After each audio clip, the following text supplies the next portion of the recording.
अपने 30 वर्ष के दोस्त सिद्धार्थ और सिद्धार्थ की छोटी बहन 23 साल की साक्षी के साथ कुछ सालों से भैरवा से थोड़ी ही दूर देवीपुर मठ में रह रहा था। रुद्र अपनी साधना भंग होने से बेचैन हो उठा। उसने अपने दोस्त सिद्धार्थ को आवाज लगाकर बुलाया। रुद्र जैसे शक्तिशाली साधक को इतना कमजोर देख वो परेशान हो गया। रुद्र के हाथ में पानी का ग्लास थमाते हुए बोला, अपने अतीत से बाहर निकलो रुद्र, वरना तुम्हारा डर धीरे धीरे तुम्हारी शक्तियां खत्म कर देगा। जो हुआ उसे भूल जाओ।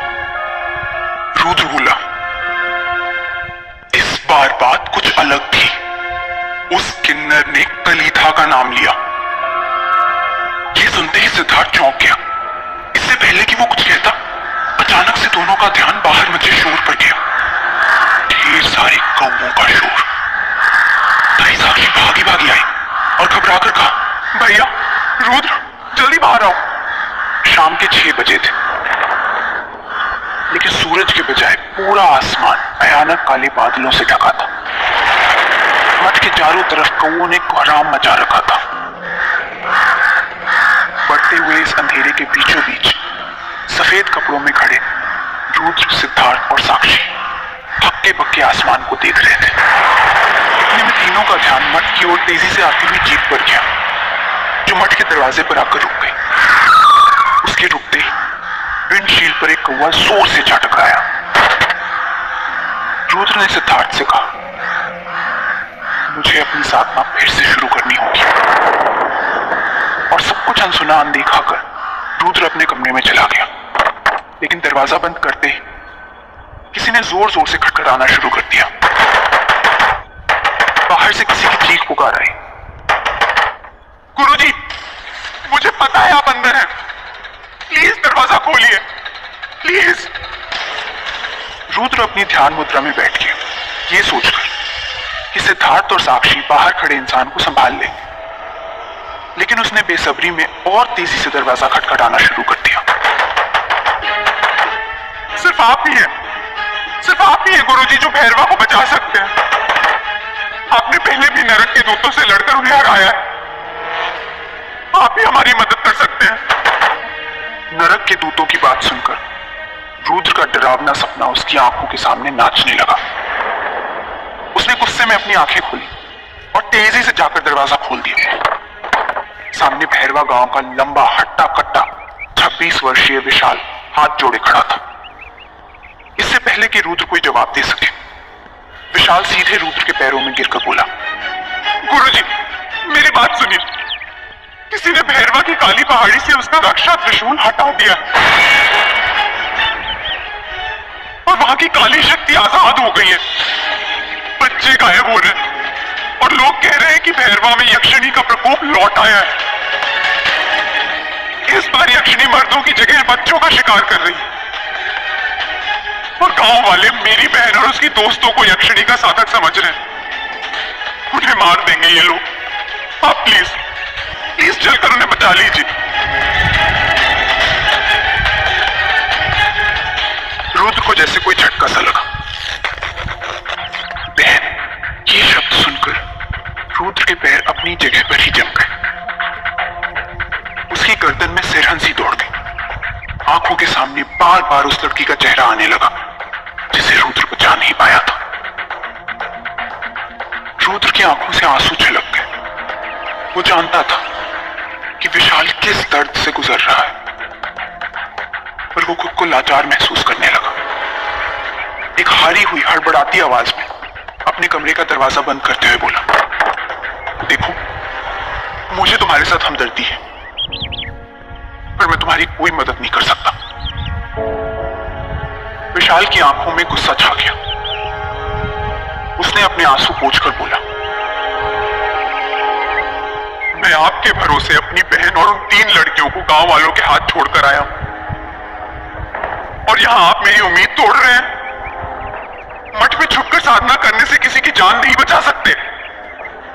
अरे बाहर आकर देखिए, आपके मठ तक को नहीं छोड़ा है उस शक्ति ने। और आप क्या कर रहे हैं? भाग रहे हैं सबसे, किसी कायर की तरह। रुद्र चुप था। विशाल ने गुस्से में हाथ जोड़े और बोला, आपको क्या मतलब? बहन तो मेरी है ना, मैं कोई ना कोई जरिया ढूंढ ही लूंगा। ये कहकर वो सीधा मठ से निकल गया। सिद्धार्थ जाते हुए विशाल को देखकर बोल पड़ा, हमारे मठ के यहां होने का क्या फायदा अगर हम किसी की मदद ही ना कर पाए। वहीं भैरवा में एक अशोक पेड़ के पास पूरा गांव जमा था। आसपास काले चोगे में सिद्धेश्वर आश्रम के तांत्रिक खड़े थे और उनका मुखिया था बाबा अलखानंद। लंबे लंबे बाल, दुबले पतले शरीर में बस हड्डियां ही बाकी थी। सर से पांव तक भस्म में लिपटा हुआ। अशोक वृक्ष के चबूतरे के ऊपर पेड़ से बंधी सारी लड़कियां बिलक बिलक कर रो रही थी, चीख रही थी कि उन्हें छोड़ दिया जाए। पर वहीं पेड़ के बीचों बीच बंधी थी एक 22 साल की लड़की, विशाल की बहन मोहना। उसकी आंखें अलखानंद को घूर रही थी। मोहना की आंखें ठीक कलीथा की तरह गहरी नीली थी। लंबे काले बाल जो इस वक्त मोहना के चेहरे पर आ रहे थे। काले रंग के सलवार कुर्ते में बिल्कुल कलीथा की परछाई लग रही थी। अलखानंद को मोहना के चेहरे पर गुस्सा साफ साफ नजर आ रहा था। उसे घूरता देख अलखानंद मोहना की तरफ अड़क कर बोला, बता कहां है बच्चे? मोहना चुपचाप घूरती रही। इतने में पीछे से दूसरा तांत्रिक चीखा, ये यक्षिणी कुछ नहीं बोलेगी अलखानंद, इसके बाल काटकर सर पर कील ठोककर मार देते हैं। इस चीख पुकार के बीच विशाल की गाड़ी तेजी से अशोक वृक्ष के पास आकर रुकी। गाड़ी से उतरकर भागते हुए विशाल सीधे अलखानंद के पैरों में गिर गया और अपनी बहन के निर्दोष होने की दुहाई देते हुए जान की भीख मांगने लगा। अलखानंद ने गुस्से में विशाल को अपने पैरों से झटका और बोला, तेरी बहन ही इस गांव के बच्चों को खा रही है। अगर ये लड़कियां जिंदा रही तो पूरा का पूरा गांव खा जाएंगी। अलखानंद पेड़ से बंधी लड़कियों की तरफ पलटा और अपने चेलों को आदेश दिया, मार डालो इन लड़कियों को।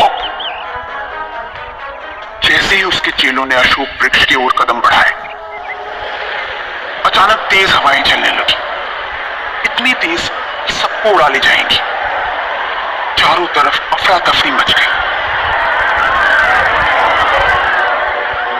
मोहना के चेहरे पर एक हल्की सी मुस्कान थी, जिसे देख अलखानंद ने खुद ही एक चेले के हाथ से मशाल छीन ली और बोला, ये सारा काम इस यक्षिणी का है। तुझे क्या लगता है अलखानंद तुझसे डरेगा? मेरे गुरुदेव ने कलीथा के प्रकोप को रोका था। हमारी टोली उसे कभी नहीं लौटने देगी। तुझे कोई नहीं बचा सकता, कोई नहीं। इतना कहते अलखानंद बिना तेज हवा की परवाह किए मशाल लिए आगे बढ़ा और उसने अशोक वृक्ष के सामने बने लड़कियों के घेरे में आग लगा दी। आग की लपटों को देख मोहना की बाकी दोस्त चीखने लगी, पर मोहना के मुंह से एक आवाज नहीं निकली। वो बस मुस्कुराते हुए अलखानंद को देखती रही। विशाल नीचे खड़ा गिड़गिड़ा रहा था और आग की लपटों ने मोहना का चेहरा ढक दिया। धुएं के बीच सारी लड़कियां बेहोश हो गई। तो क्या ये है मोहना का अंत? क्या सच में अलखानंद की जीत हुई और उसने यक्षिणी को मार दिया? आगे की कहानी सुनने के लिए चैनल सब्सक्राइब करें और लाइक करें, बेल आइकन का बटन दबाएं। ऐसे ही रोमांचक कहानियाँ सुनते रहें हमारे चैनल पर।